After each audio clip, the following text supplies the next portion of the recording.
नमस्कार। पुनः एक बार आपका स्वागत है।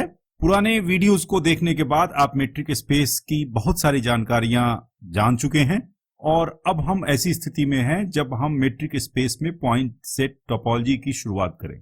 गणित में पॉइंट सेट टोपोलॉजी एक बहुत ही रुचिकर क्षेत्र है जिसमें एक बार हमें समझ आने पर बहुत ही अध्ययन का मजा आता है। तो आइए हम पॉइंट सेट टोपोलॉजी की शुरुआत करें। पॉइंट सेट टोपोलॉजी का फाउंडेशन स्टोन ओपन स्फीयर है और ओपन स्फीयर पे हम इस वीडियो में चर्चा करने जा रहे हैं। इस वीडियो में हम आपको बताएंगे ओपन स्फीयर की परिभाषा और साथ ही साथ कुछ अपने जाने पहचाने मेट्रिक स्पेस में ओपन स्फीयर कैसा दिखता है इसे हम ड्रॉ करके भी समझेंगे। तो आइए हम शुरू करें मेट्रिक स्पेस में ओपन स्फीयर की यात्रा। अब आपकी स्क्रीन पर ओपन बॉल की परिभाषा दी गई है। ओपन बॉल को हम ओपन स्फीयर भी कहते हैं। ईडी एक मेट्रिक स्पेस है और इस मेट्रिक स्पेस में हम कोई पॉइंट सी लेते हैं और एक रियल नंबर लें r ग्रेटर देन 0, तो जो ओपन स्फीयर होता है उसकी परिभाषा इस सेट से दी गई है। और आप देखें इस सेट के अंदर यह बात कही जा रही है कि यह उन x का सेट है जो एलिमेंट्स हैं E के और साथ में जिनकी दूरी C से R से कम है मैट्रिक D के सापेक्ष। मतलब D के सापेक्ष C और X की दूरी R से कम है, वैसे सभी X को आपको इस सेट के अंदर रखना है। C जो आपने E में लिया वह एक फिक्स्ड एलिमेंट है और उस फिक्स्ड एलिमेंट से R दूरी से कम दूरी वाले सारे एलिमेंट्स को लेकर जो सेट आप बनाएंगे उसी को हम कहेंगे ओपन स्फीयर। ओपन स्फीयर के 3 नोटेशंस हैं। अगर हमें नोटेशन में मेट्रिक को भी दिखलाने की जरूरत पड़े तो हम इस नोटेशन का इस्तेमाल कर सकते हैं, इसका भी इस्तेमाल करते हैं और इसका भी इस्तेमाल करते हैं। ज्यादातर इसी नोटेशन का इस्तेमाल होता है, लेकिन यह उस समय जब आप ओपन स्फीयर की चर्चा कर रहे हैं कैसी स्थिति है उसके हिसाब से नोटेशंस का व्यवहार आप कर सकते हैं। एसआरसी में जो आर रियल नंबर हमने लिया उसको हम स्फीयर का रेडियस कहते हैं और जो सी बिंदु आपने मेट्रिक स्पेस ई में लिया जो फिक्स्ड बिंदु है उसको हम स्फीयर का सेंटर या केंद्र कहते हैं। अब एक बात स्पष्ट है कि चूंकि डीसीसी हमेशा ही 0 होता है इसलिए इस सेट का एक मेंबर सी तो होगा ही होगा और इसलिए ओपन स्फीयर में हमेशा सेंटर तो शामिल रहेगा ही। और इसका मतलब हुआ कि ओपन स्फीयर एक नॉन एम्प्टी सेट होता है, एक ऐसा सेट होता है जिसमें कम से कम एक अवयव तो रहेगा ही। आइए आगे बढ़ें और देखें कि अब नेक्स्ट एग्जांपल में ओपन स्फीयर कैसा दिखता है। अब आपकी स्क्रीन पर हमने मेट्रिक स्पेस आरडी लिया है जहां मेट्रिक हमारा usual metric dxy is equal to modulus of x minus y है। यहां पर एसआरसी की परिभाषा के हिसाब से एसआरसी ये सेट है और इस सेट में आप देख रहे हैं कि यह कलेक्शन है ऐसे रियल नंबर्स का जिनकी दूरी C से R से कम है मेट्रिक D के सापेक्ष। अब अगर D की परिभाषा का इस्तेमाल हम करें तो DCX होगा modulus of C minus x, इसलिए ये सेट इस सेट के बराबर है। और modulus of C minus x less then R का अर्थ ये होगा, कैसे आप देख सकते हैं, modulus of C minus x less then R, this implies modulus of x minus C is less then R, this implies minus R is less than x minus C less than R, and this implies that C minus R is less than x less than C plus R. So ये set हमारे पास हो गया। अब ये set ऐसे सारे real numbers का set है जो C माइनस R से C प्लस R के बीच में है और इसलिए ये एक ओपन इंटरवल हो गया जिसके and point C minus R C plus R है। तो इस तरह से हमने देखा कि जो मेट्रिक आरडी है यूजुअल मेट्रिक के साथ, उसमें ओपन स्फीयर ओपन इंटरवल्स हैं। ये स्फीयर के रूप में नहीं दिखते, ये कैसे दिखते हैं, ओपन इंटरवल्स के रूप में दिखते हैं। उल्टा भी अगर आप देखें, अगर मान लीजिए आपके पास कोई ओपन इंटरवल है 3, 7 और इसको अगर आप देखें रियल लाइन पे तो ये पॉइंट्स मिलेंगे हमें 3, 4, 5, 6 एंड 7। अब इसमें 5 सेंटर है और इसकी जो त्रिज्या है, रेडियस है, वो 2 है, और इसलिए इसको हम लिख सकते हैं S25 is equal to the open interval 3 7। और इससे यह स्पष्ट होता है कि अगर हमने रियल नंबर सिस्टम पे यूजुअल मेट्रिक लगाया है तो हर ओपन स्फीयर एक ओपन इंटरवल है, और साथ ही ओपन इंटरवल को भी हम ओपन स्फीयर के नोटेशंस के रूप में लिख सकते हैं। तो दोनों बातें सही हैं कि ओपन स्फीयर ओपन इंटरवल है और ओपन इंटरवल ओपन स्फीयर है। अब आइए हम जरा ये समझने की कोशिश करें कि क्या ये मेट्रिक जो हमारे पास है मॉडुलस x माइनस वाई का हमेशा ओपन इंटरवल ही ओपन स्फीयर के रूप में देगा या कुछ और भी स्थिति हो सकती है। इसको हम देखेंगे अगले एग्जाम्पल में। अब यहां पर जो हमने मेट्रिक स्पेस लिया है इसमें set closed and boundary interval 0 1 है, और मेट्रिक रो है जहां रो की परिभाषा पुनः वही मॉडुलस वाली है, rho X Y is equal to modulus of X minus Y. आप देखते ही समझ चुके होंगे कि ये हम एक मेट्रिक सब स्पेस की बात कर रहे हैं जो हमारे मेट्रिक स्पेस आरडी का, जो यूजुअल मेट्रिक के साथ अभी पहले एग्जांपल में हमने देखा, उसका एक सब स्पेस है। तो हम यहां से ये देखना चाहते हैं कि क्या इस सब स्पेस में भी ये ओपन बॉल या ओपन स्फीयर वैसा ही है जैसा आरडी में है। आइए देखते हैं। अब यहां पर जो ओपन बॉल हम कंसीडर कर रहे हैं वह है S हाफ 1/4। इसका अर्थ है कि यहां पर सेंटर जो है ओपन स्फीयर का वह है 1/4 और रेडियस जो है वह है हाफ। तो इस तरह से हम इस ओपन स्फीयर को ज्ञात करना चाहेंगे। इस ओपन स्फीयर को अगर परिभाषा से देखें तो इस सेट के द्वारा व्यक्त किया जाएगा जहां x सारे 0 1 क्लोज्ड इंटरवल के हमें लेने हैं जो रो x 1/4 लेस देन 1/2 का पालन करें, जहां रो मेट्रिक है the closed and boundary interval 0 1 के ऊपर। यह हमारे ओपन स्फीयर की परिभाषा है। अब रो का जो डिफिनीशन है उसके हिसाब से रो x 1/4 का मान होता है मॉडुलस ऑफ x माइनस 1/4, इसलिए ये सेट बराबर हो गया अपने पहले वाले सेट। अब अगर मॉडुलस वाले इनइक्वालिटी को ब्रेक करेंगे तो ये इनइक्वालिटी मिलेगी और इसलिए आपको ये सेट मिलेगा जो अल्टीमेटली ये रूप लेगा। अब आप अंतिम सेट यदि देखें तो उसमें x को 2 शर्तों का पालन करना है। पहला कि x मेंबर है क्लोज्ड एंड बाउंड्री इंटरवल 0 1 का, और दूसरा कि वह इस इनइक्वालिटी का पालन करता है, मतलब -1/4 से 3/4 के बीच में।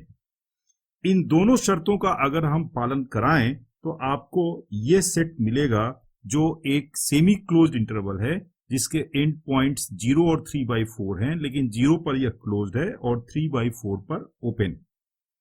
तो इस तरह से आप देख सकते हैं कि ये जो मेट्रिक स्पेस है वहां पर मेट्रिक तो हमने वही लगाया जो आरडी में था, लेकिन यहां पर हमें ओपन स्फीयर के रूप में ओपन इंटरवल नहीं मिल रहा है बल्कि सेमी क्लोज्ड इंटरवल मिल रहा है। आइए जरा रियल लाइन पर इसकी स्थिति देखें। रियल लाइन खींचें और देखें कि इस सेट की स्थिति क्या है। ये अपना रियल लाइन हुआ और इस पे मान लीजिए 0 पॉइंट यहां पर है और 1 हमारा यहां पर है, हाफ कहीं यहां है, तो 3/4 कहीं यहां पे होगा।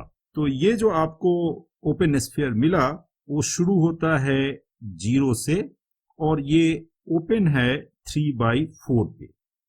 इसका सेंटर जो है वो 1/4 है जो यहां पर कहीं पर हो सकता है। अब अगर आप देखें तो सेंटर जो 1/4 है उससे 3/4 की दूरी तो 1/2 है, लेकिन लेफ्ट साइड में अगर सेंटर के आप देखें तो यह दूरी 1/4 है। तो दाहिनी तरफ तो दूरी 1/2 है जो रेडियस है, लेकिन सेंटर के बाईं तरफ जो दूरी है वो 1/4 है। इससे हमें पता चलता है कि यह आवश्यक नहीं है कि जब हम ओपन स्फीयर लें तो सेंटर के चारों तरफ या सेंटर के दाहिने बाएं आपको समान दूरी ट्रेवल करना पड़े। ओपन स्फीयर की परिभाषा में स्पष्ट है कि जो रेडियस दिया हुआ है उसके अंदर के जो मेट्रिक स्पेस का सेट है उसके एलिमेंट्स को लेना है। अब यहां पर मेट्रिक स्पेस ही आपका 0 से लेके 1 तक है, तो इसके अंदर के ही एलिमेंट्स आपको लेने पड़ेंगे। इस प्रकार की रेडियस जो दिया हुआ है उसकी अपेक्षा उनकी दूरी सेंटर से कम हो। तो इस तरह से आप एक सब स्पेस में भी ओपन स्फीयर को देख सकते हैं। तो इस तरह से आप ये देख सकते हैं कि जो यूजुअल मेट्रिक है उसके साथ हमें आवश्यक नहीं है कि ओपन इंटरवल मिले ही, वो डिपेंड करता है कि आप किस सेट के ऊपर उस मेट्रिक को लगा रहे हैं। अब आइए जरा इसी ओपन स्फीयर को हम आरडी में भी देखेंगे और इससे जो हमारा ओपन स्फीयर भी मिला उससे उसकी तुलना भी करेंगे। हमारे पास जो ओपन स्फीयर है वह है S rho 1/4 is equal to the semi closed interval 0 3/4। अब इसी ओपन स्फीयर को हम देखेंगे कि वो आरडी में कैसा दिखता है। आरडी हमने लिया जहां dxy वही है modulus of x minus Y xy in r। अब हम ओपन स्फीयर जो निकाल रहे हैं वो हम निकाल रहे हैं एस डी 1/4 मतलब सेंटर और रेडियस तो वही है लेकिन मेट्रिक हमने बदल दिया, यहां पर रो है और यहां पर डी है।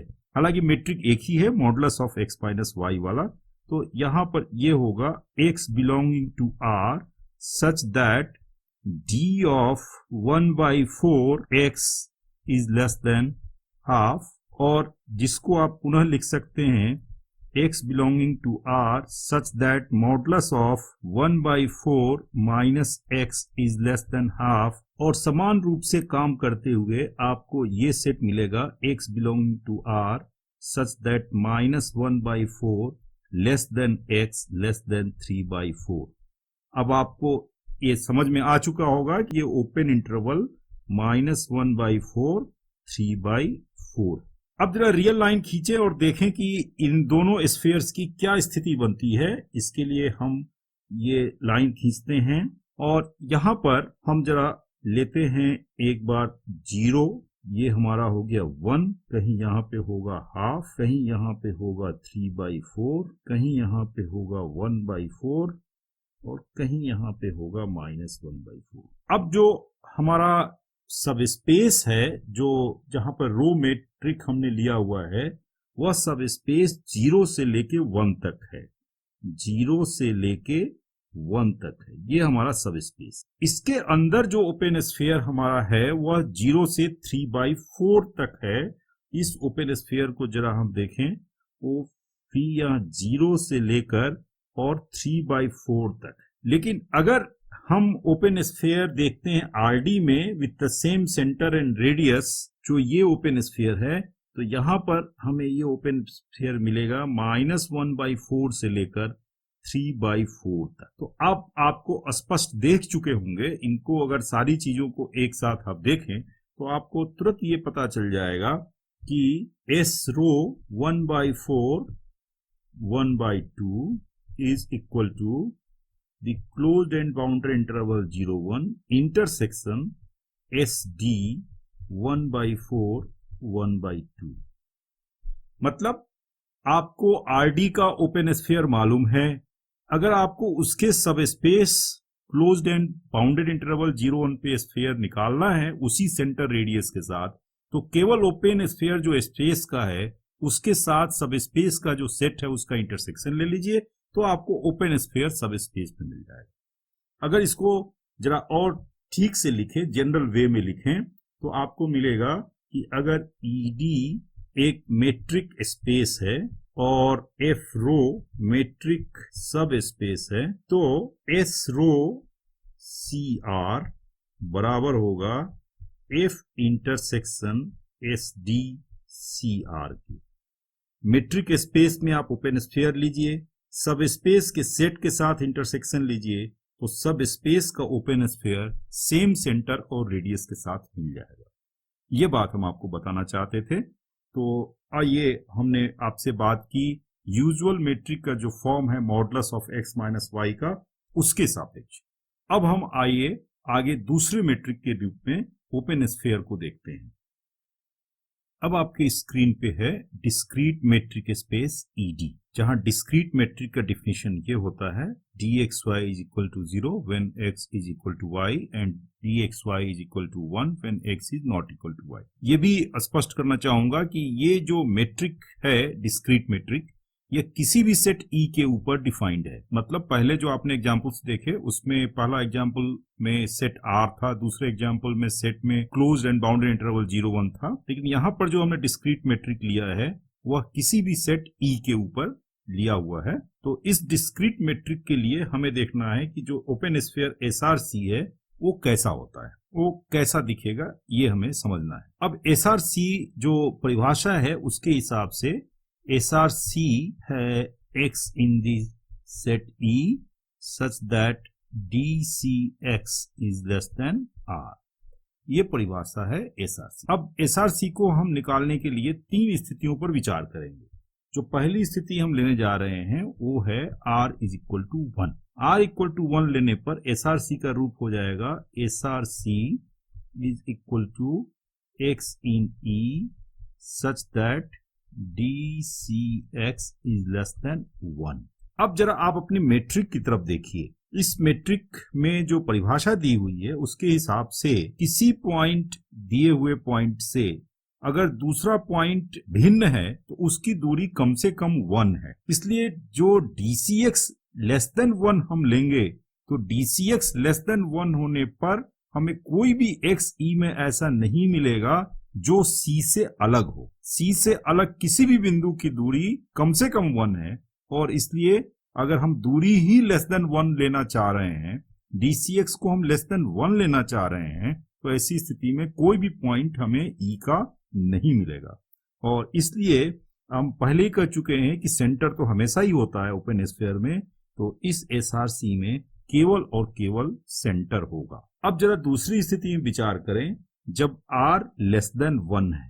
R लेस देन 1 होने पर भी यही स्थिति हमारे सामने होगी कि C के अलावा कोई भी बिंदु हमें उस सेट में नहीं मिलेगा जिससे DCX less than that R हो जाए, और इसलिए ऐसी स्थिति में भी SRC का मान केवल सिंगलटन C ही होगा। अब यदि R ग्रेटर देन 1 ले लें तो R ग्रेटर देन 1 लेने पर जो सेट हमें SRC का मिलने वाला है वह है X in E such that DCX less than R, लेकिन यहां पर हम लिख सकते हैं कि R is greater than 1।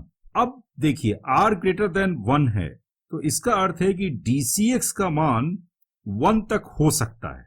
Yes, DCX का मान 1 तक हो सकता है, मतलब DCX को हम 1 भी ले सकते हैं। जैसे ही आप DCX का मान 1 लेना स्वीकार करते हैं, वैसे ही C से डिफरेंट E के जो भी बिंदु हैं वो सभी के सभी इस सेट में शामिल हो जाएंगे मेट्रिक की परिभाषा के अनुसार।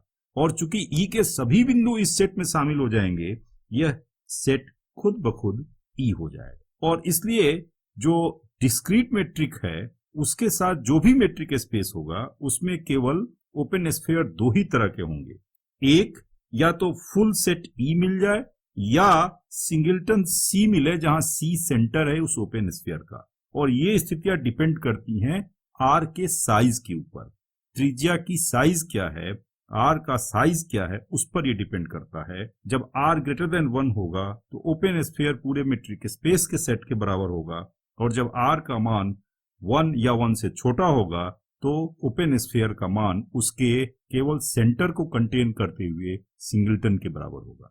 तो ये डिस्क्रीट मेट्रिक स्पेस की स्थिति हुई। आइए अब हम पुनः एक बार किसी खास मेट्रिक स्पेस की बात करने वाले हैं जो हम पहले से भी करते आए हैं, वह है हमारा R स्क्वायर। तो आइए R स्क्वायर की कुछ एग्जांपल्स हम आगे देखते हैं। अब इस उदाहरण में हम यूनिट ओपन स्फीयर देखने जा रहे हैं R स्क्वायर में।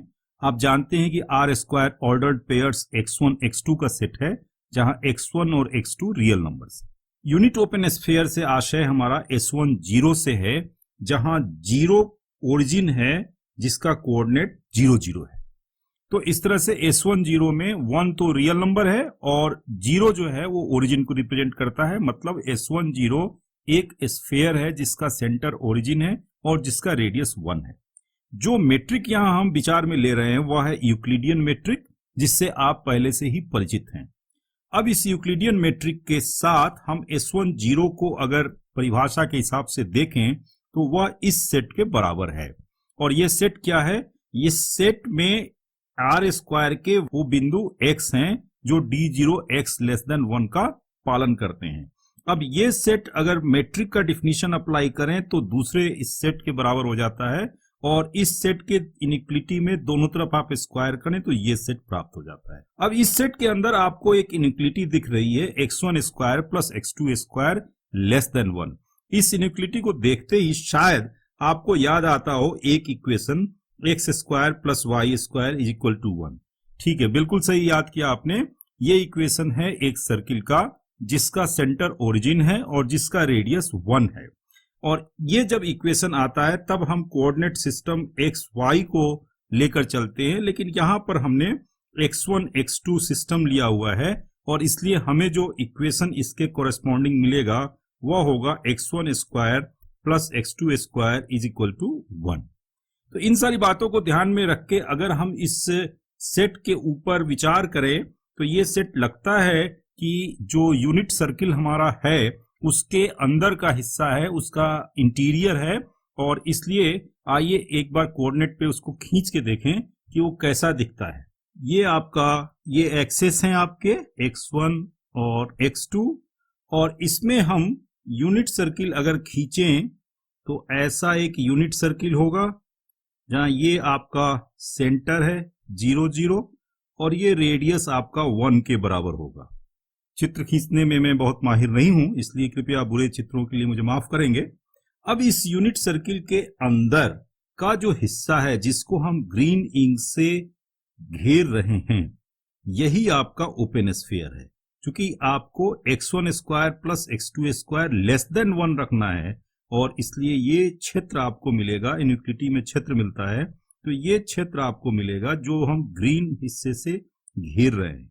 तो आर स्क्वायर के वे बिंदु जो इस सर्किल के इंटीरियर में हैं वो बनाएंगे हमारा ओपन स्फीयर S1 0।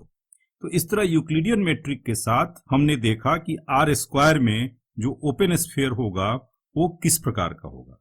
अब आइए हम जरा मैट्रिक चेंज करते हैं और आर स्क्वायर में एक दूसरे मैट्रिक के साथ ओपन स्फीयर को देखने की कोशिश करते हैं। यहां पर हमने जो मैट्रिक लिया है वो है dxy is equal to modulus of x1 minus y1 plus modulus of x2 minus y2, जिससे आप परिचित हैं, जिसे हम टैक्सी कैप मैट्रिक कहते हैं। इस मैट्रिक की परिभाषा से S1 0 अगर हम देखें तो वह पुनः वैसे एलिमेंट्स जो आर स्क्वायर में है उनका सेट है जो d0x लेस देन 1 का पालन करते हैं।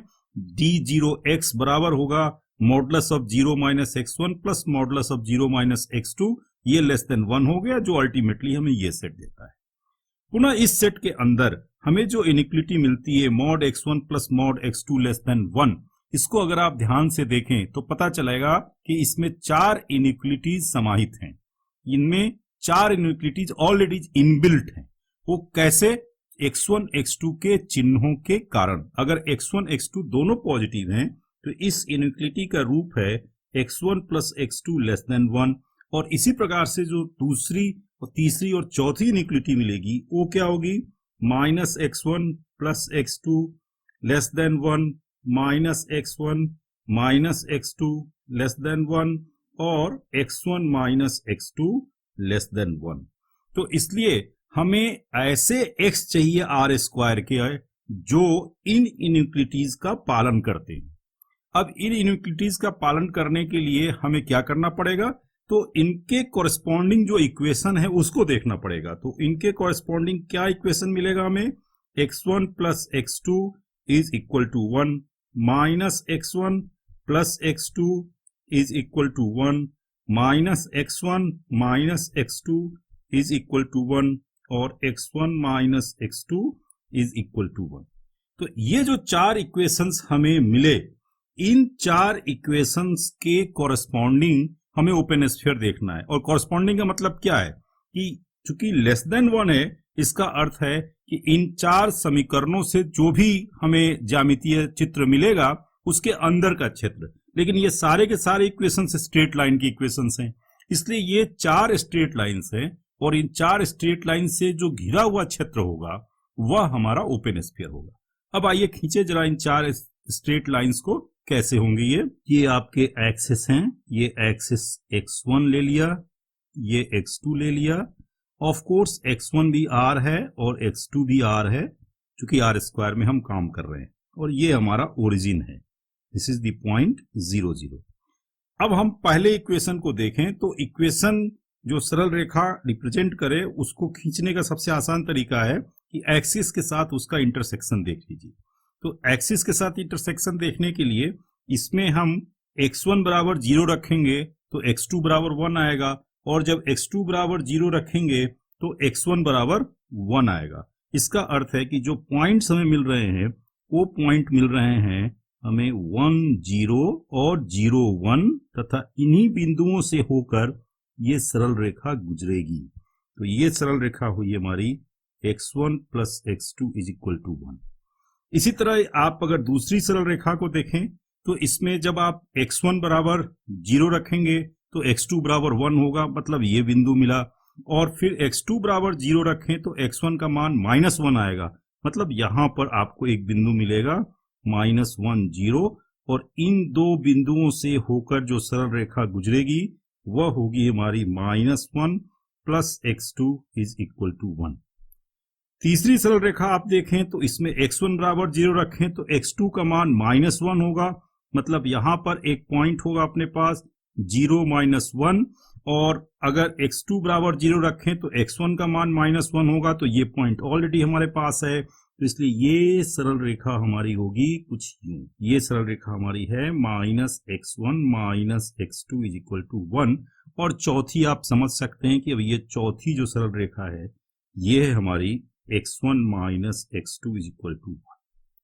तो अब जो ओपन स्फीयर है इन चारों सरल रेखाओं के बीच का क्षेत्र है वो कैसा है आप समझ चुके हैं। डायमंड शेप में हमें दिख रहा है, और डायमंड शेप में दिखने वाला ये जो हमारा क्षेत्र है जिसको हम हरे रंग से घेर रहे हैं, ये हमारा ओपन स्फीयर हो गया S1 0। तो इस तरह जब टैक्सी कैब मैट्रिक लेते हैं तो जो ओपन स्फीयर है उसका शेप डायमंड जैसा हो जाता है। अब आइए हम पुनः मेट्रिक बदलते हैं और एक बार फिर आर स्क्वायर में ही देखते हैं दूसरे मेट्रिक के साथ कि ओपन स्फीयर कैसा दिखता है। यहां पर हमने मेट्रिक लिया है मैक्स मेट्रिक, और इस मैक्स मेट्रिक में हम देखेंगे ओपन स्फीयर कैसा दिखता है। पुनः S1 0 बाय डिफिनीशन इसके बराबर हुआ, डीप का डिफिनीशन हमने लगाया तो ये यूनिक्लिटी हमें मिल गई, जो रिड्यूस करके ये यूनिक्लिटी होगी। अब जब maximum of modulus x1 modulus x2 less than 1 है तो इसका अर्थ है कि दोनों भी अलग अलग भी लेस देन 1 है, और मॉडुलस x1 लेस देन 1 का मतलब हुआ -1 less than x1 less than 1, और उसी प्रकार से -1 less than x2 less than 1, मतलब जो कोऑर्डिनेट्स हमारे x1 और x2 हैं उनका मान -1 से 1 के बीच में है। तो आपको इन कोऑर्डिनेट्स को -1 1 के बीच में रखते हुए एक क्षेत्र बनाना पड़ेगा।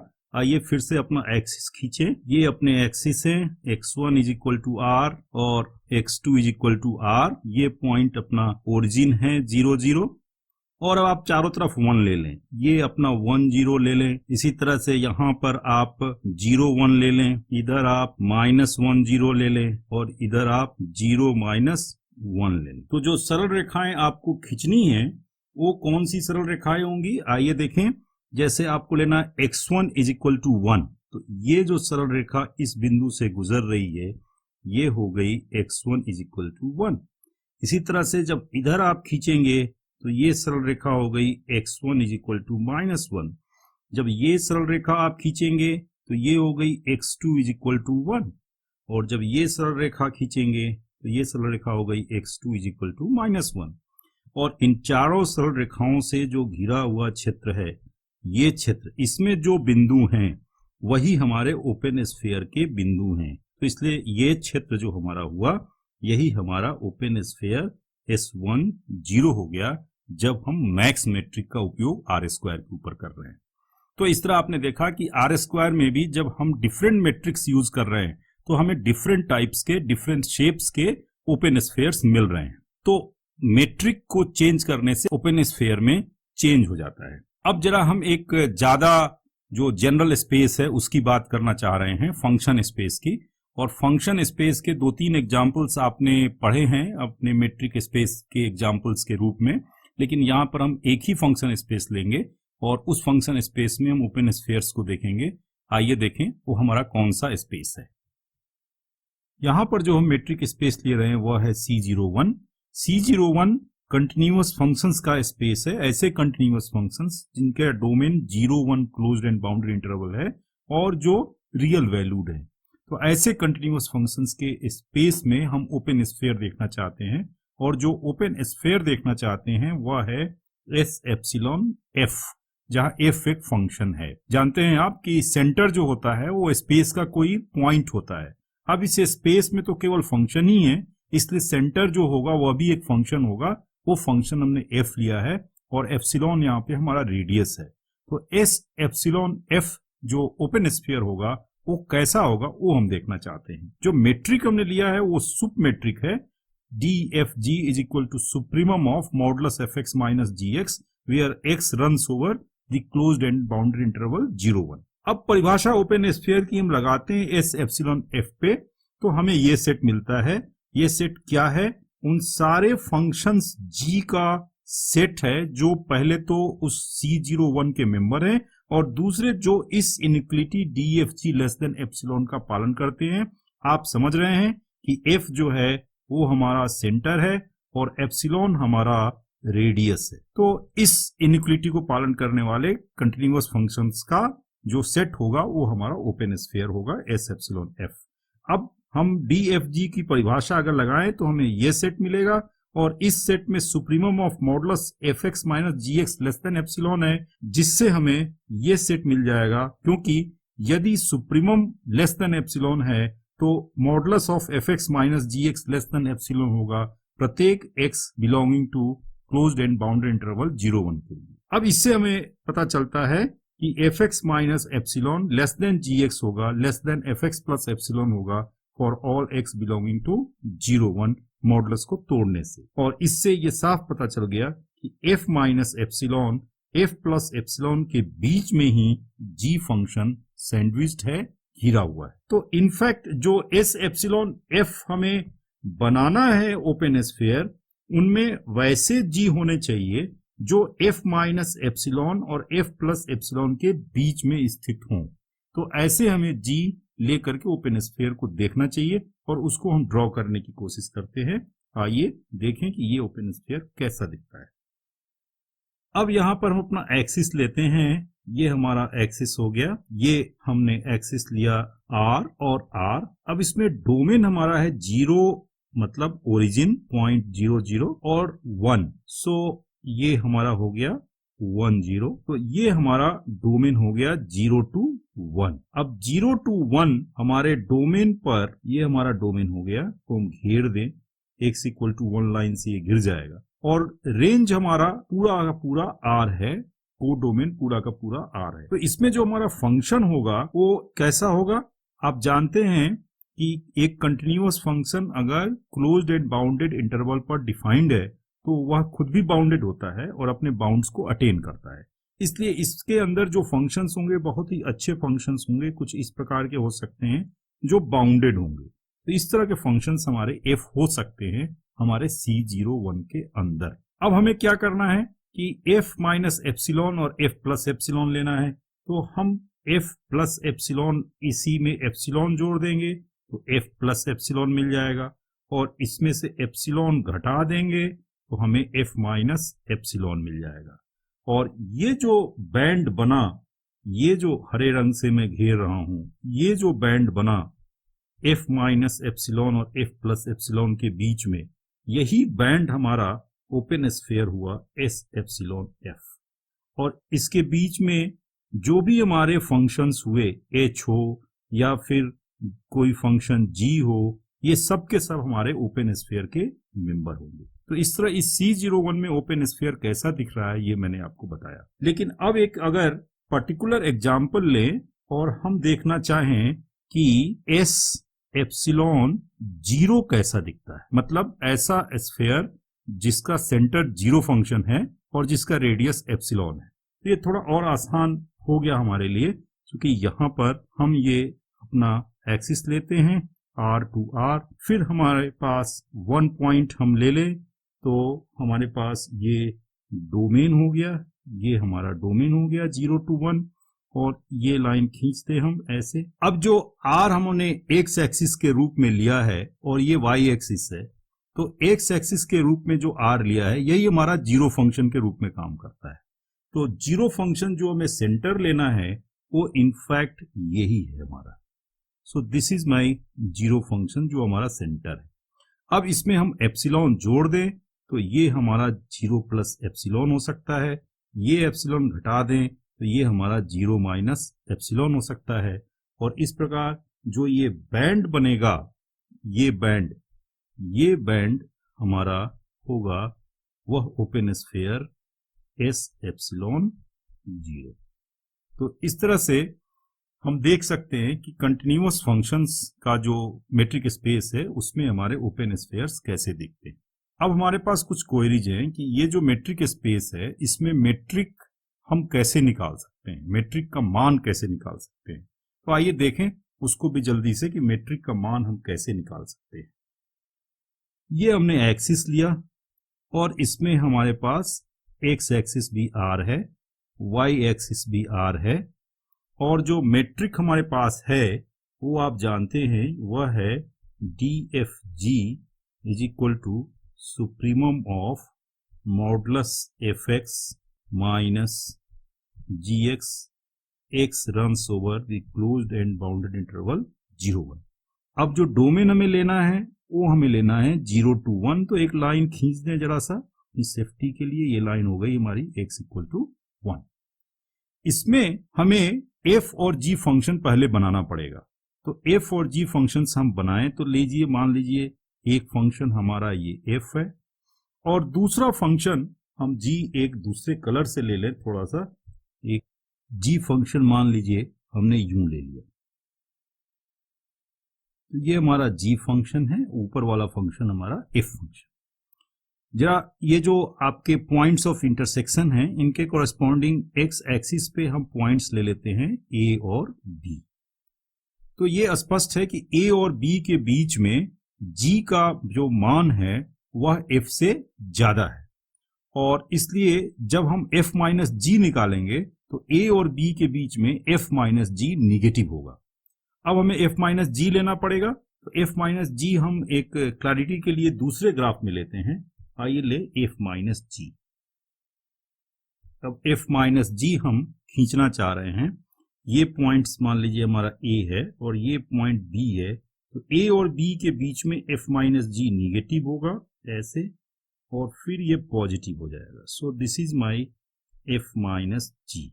लेकिन मैट्रिक में f माइनस जी नहीं है, modulus of F X minus G X है। तो हमें इसका फिर मॉड लेना पड़ेगा और ये मॉड जब हम लेंगे तो उस केस में हमें जो निगेटिव पार्ट है f माइनस जी का उसका रिफ्लेक्शन x एक्सिस के अलोंग मिलेगा। तो ये जहां पॉजिटिव है वहां तो ज्यों का त्यों रहेगा, लेकिन जहां निगेटिव है वहां रिफ्लेक्शन लेके यूं हो जाएगा और ऐसे जाएगा। ये हमारा मॉडुलस ऑफ f माइनस, ये जो ब्लू रंग में हो गया ये मॉडुलस ऑफ f माइनस जी हो गया। अब ये जो मॉडुलस ऑफ f माइनस जी हुआ ये भी एक बाउंडेड फंक्शन है। तो बाउंडेड फंक्शन है तो इसका एक मैक्सिमम अटेन करेगा। मैंने आपको कहा कि क्लोज्ड एंड बाउंडेड इंटरवल होगा, अपना बाउंड अटेन करेगा, तो ये मैक्सिमम पॉइंट अपना अटेन करेगा। तो ये जो लाल से मैं दिखा रहा हूं ये मैक्सिमम पॉइंट जो अटेन कर रहा है, इसके कोरेस्पॉन्डिंग हमें वाई एक्सिस पे एक नंबर मिलेगा m, जो रियल नंबर होगा और यही m हमारे मेट्रिक DFG का मान होगा। तो एक दिए हुए फंक्शन f और g के लिए किस प्रकार इस मेट्रिक का मान निकलेगा ये मैंने इस ग्राफ से आपको समझाने का प्रयास किया है।